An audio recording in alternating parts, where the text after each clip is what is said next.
What do you do when your press starts feeling a little bit too easy and you don't have a heavier kettlebell?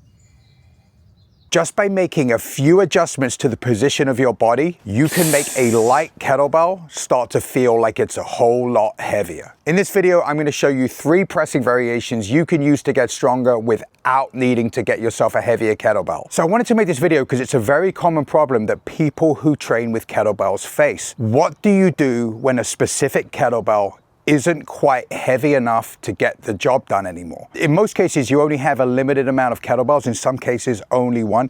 So it's crucial you learn how to get the most out of every single weight before the need to move up. There are ways through positioning and programming you can get more out of a single kettlebell than you may think. In this video, I want to show you a simple positional progression you can use to make a kettlebell feel a hell of a whole lot heavier. Before we dive into the tutorials, let me explain why this works. When you press from a standing position, you have what is called a mechanical advantage. All of the joints in your body and your body position in space is set up to enable you to lift the heaviest possible weight. But as we move down the chain of these different positions, that mechanical advantage is going to decrease.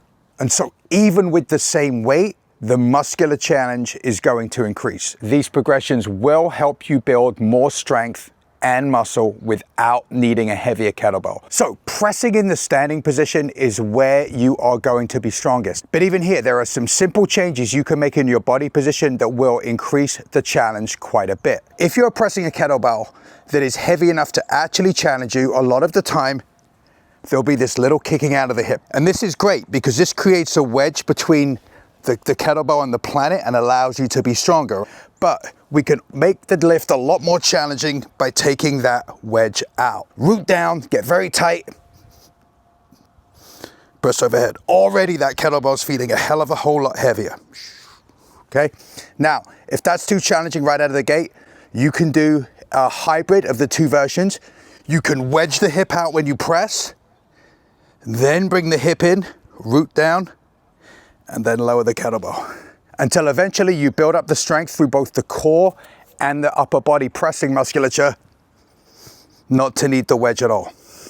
So once a weight starts to feel relatively easy in the overhead position, it's time to take it down to the ground. We're going to start in what's called a half kneeling position, right? Now this is fantastic because we get one hip in extension, which is a position we need to spend way more time in, right? So we're getting this glute firing, we're driving the hip forward, we're getting very strong. When it comes to the setup, don't think tightrope, think train tracks, right? You want to have a good spread here, you want to be strong and rooted down.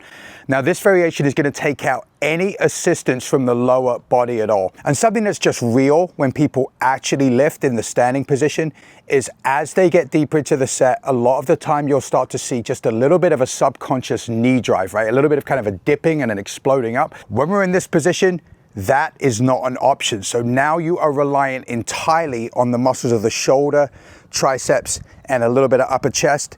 And you are also getting this hip extension position and rooting down through the core. So fantastic exercise, a lot more challenging than the standing variation. So when you first start learning the exercise, it's okay to have this hand on the knee if it makes you feel a little bit more stable. But as you get stronger, we want to remove it, have the hand out to the side, scoop, root down, and press.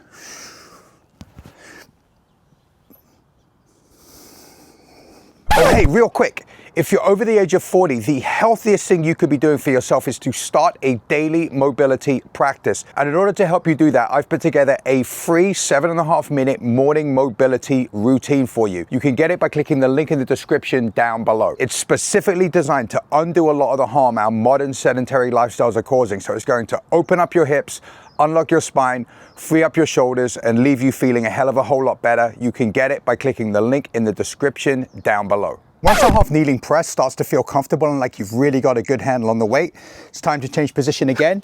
And this time we're going into a Z press, like the letter Z. With this, you're sitting down, legs are out in front. Now, as far as leg position goes, you can have legs together.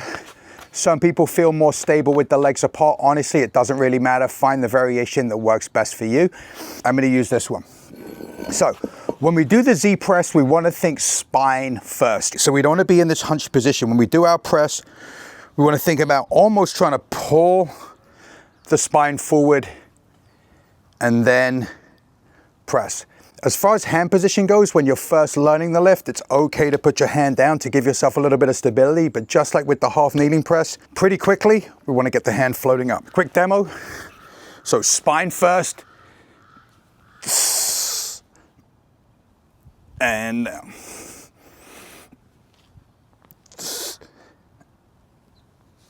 And if you can press a weight from this position, you better believe that you've got that weight handled. It's a clear sign that you're ready to move on to a heavier kettlebell. So thank you so much for taking the time to watch the video today. I really appreciate it. If you found the information in it useful, please hit like and subscribe. It really helps the channel so much. Thanks again. I appreciate you, and I'll see you in the next video.